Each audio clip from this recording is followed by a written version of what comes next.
Alright, what is up guys? This video is just going to be a quick little reveal and kind of walk around of my new daily driver. I've had this thing for a little while now and just haven't really had a good opportunity to make a video on it because it's getting dark at 5 o'clock lately and it's been really cold outside and I've got stuff going on. I haven't been able to really get out in the daylight and make a video on this thing, and it's still not daylight out, so if you look, it's dark outside. So drove up to the car wash and figured since there's good enough lighting here, since there's really not much to look at on this thing anyway, I would go ahead and just make a quick drive out here, let you guys see it, and just talk about it a little bit so that you guys know about it, and then I'll have this video knocked out because, like I said, I wanted to make this video a while ago and just haven't had like a good opportunity to do it, and I'm just gonna make it happen and make it work. So what I have here is, this is a 2000 Dodge Dakota. It's got the 3.9 liter V6, same exact engine that is in my turbo truck, and it's got a manual transmission. You really cannot see it in there. Go ahead and open the door here. There we go. It's got a manual transmission in it, and to make it even better, it's got the NV3500 in it, which is the transmission that is also in my turbo truck. So the way I found this string was kind of funny because I was actually looking for bed caps, which you'll notice there is a bed cap on this truck.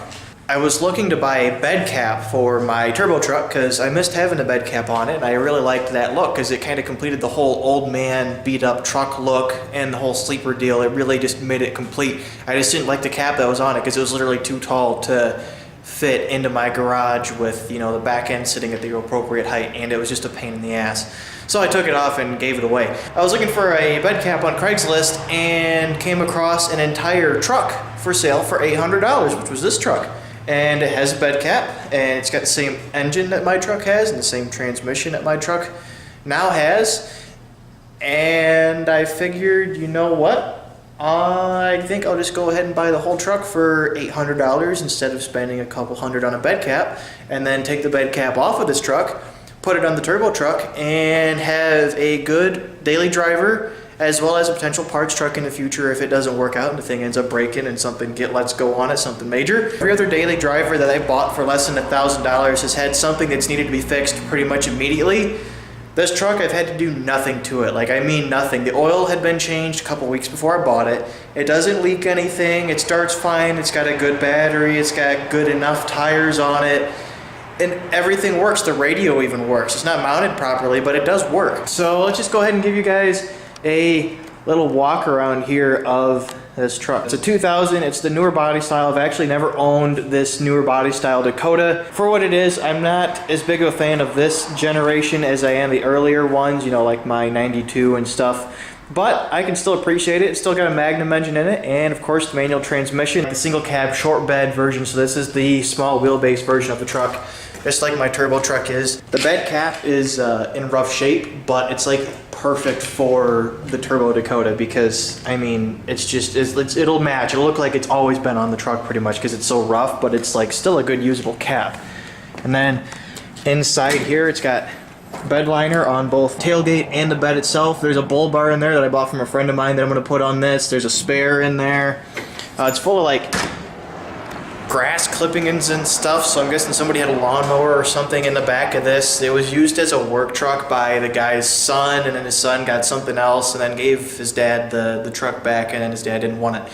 And that was basically why the thing came up for sale. And I think the reason this thing was even still for sale when I got it was because the guy accidentally listed this thing under barter, not for sale. And I came across it by accident too, so it worked out pretty good for me. It's got 31s in the back of it and then regular sized tires in the front. I want to get rid of these 31s and put appropriately sized tires on it because they throw the speedometer off, they make this thing even slower than it already is because this truck is slow. They kill gas mileage, and if I have a flat, the spare that's in there is the same size as that. So if I end up with a flat, I'm going to have to, I don't know, mix and match tires and put one of the big ones up front. Probably it is an open diff, so I could probably get away with mix match tire sizes on the back, but I don't know if I want to really push my luck because there's a big difference in tire size between the front and the back of this thing. And it takes away wheel clearance, like if I actually have a trailer on this thing, because it's got a full, like, proper hitch back here and trailer light wiring and stuff as well. So that's pretty good. It's got these stupid, I hate these covers, by the way. I hate these things, but they're like adhesived on, and I don't feel like cleaning them off if I take them out. It's got some rust, as you can see right there. It's actually, the other side is worse. The bumper's all banged up on it. It's been used quite a bit. It's got 190,000 miles on it. This is where the rust is real bad. You can actually move the entire like side of the bed over here by grabbing it. It is 100% base model, so it's a Dakota Sport, which is the name that Chrysler gave the base model Dakotas.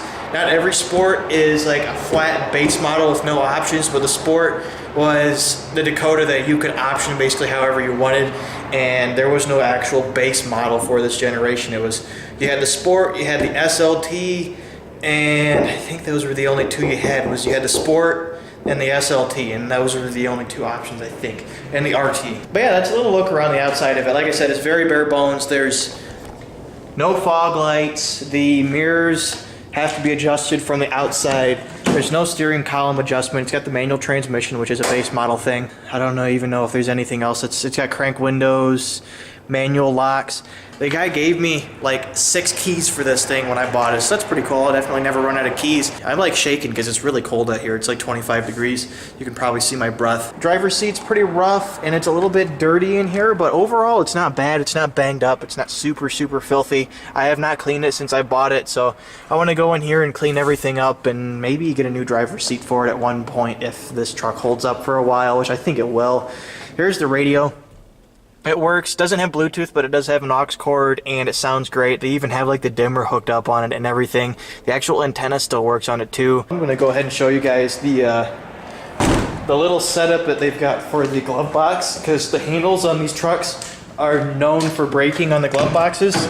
So they got like a drawstring from a cinch bag on here, like tied around it, so you squeeze the button and then slide it down. The cigarette lighter thing's all busted out of it. I'm not really sure, but it does still work, so I just leave it like that. They got these cup holders mounted right here. I don't know if, I think these trucks are supposed to have like a sliding out cup holder deal, so I don't know if like the slider was busted or what's going on here, but this thing's like bolted on, kind of weird, but it does work, and they keep cups far enough away from the shifter that like the shifter doesn't knock them out, which is pretty cool. I can put the big 44-ounce Polar Pop cup here and the shifter doesn't hit it.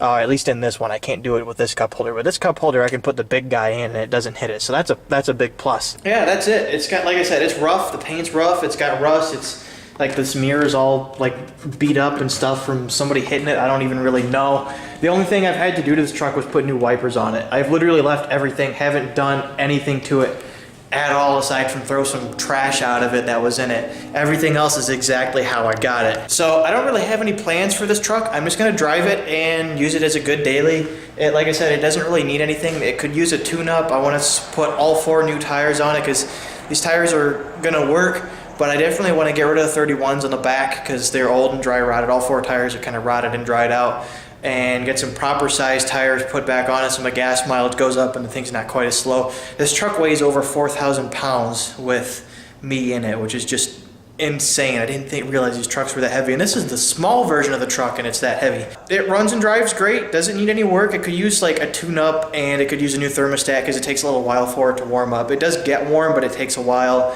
There's an issue with the fan shroud. I'll go ahead and pop the hood for you guys just so you can see it. There's an issue with the fan shroud where the fan hits it, so the previous owner like stuffed a piece of wood inside of it to keep the fan from hitting the shroud. There's the piece of wood that they stuck in here, and there's the old 3.9 in all its glory, I guess. Like, it's completely stock. There's nothing has been done to it. Relatively new battery, and I mean, it's got a little bit of a belt squeal, but I haven't worried about it too much. It's not really a squeal, it's more of a chirp, like a constant chirp when the thing, especially when the thing warms up.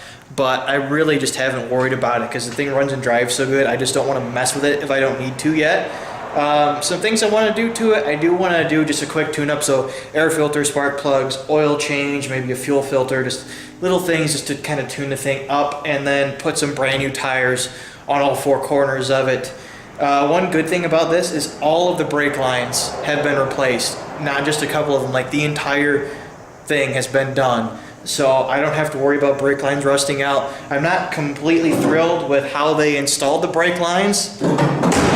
Midas or something did the brake lines on this, because they did the whole thing where you go to the parts store and buy the pre-made brake lines and make them fit by like looping stuff around. You get the like a line that's like close to the right size and you like stuff it in there, make it work. The entire truck is like that. So at some point I'll probably end up redoing the brake lines here and there just to make it not as much of a cluster, but it's not like, just the fact that they're not rusted out is pretty great to me. So yeah, that's new daily. Like I said, no real plans for it. Tune it up, just drive it, and if I get to a point where I got another daily and this thing is still around and holds up well, maybe we'll have a little bit of fun with it. It would make a really good tow rig if I were to swap a V8 into it potentially. That is it. That is the new Dodge Dakota that I picked up, just a daily drive, at least for the rest of the winter. I will say right now the frame on this thing is almost spotless as far as rust is concerned. So I will not have to worry about any issues in that regard. This thing has more rust on like the bed and stuff than my other truck does, but less frame rust, which is I guess a good thing. And I like the fact that this is the single cab short beds. This is the really small version of the truck, so if I wanted to do like a hot rod truck or some rat rod thing, it's like the perfect version of the truck to do that with. That's where I'm gonna end the video, guys. Hope you've enjoyed, and I will see you guys in the next one. I think I'm gonna do like a 2018 year in review for you guys.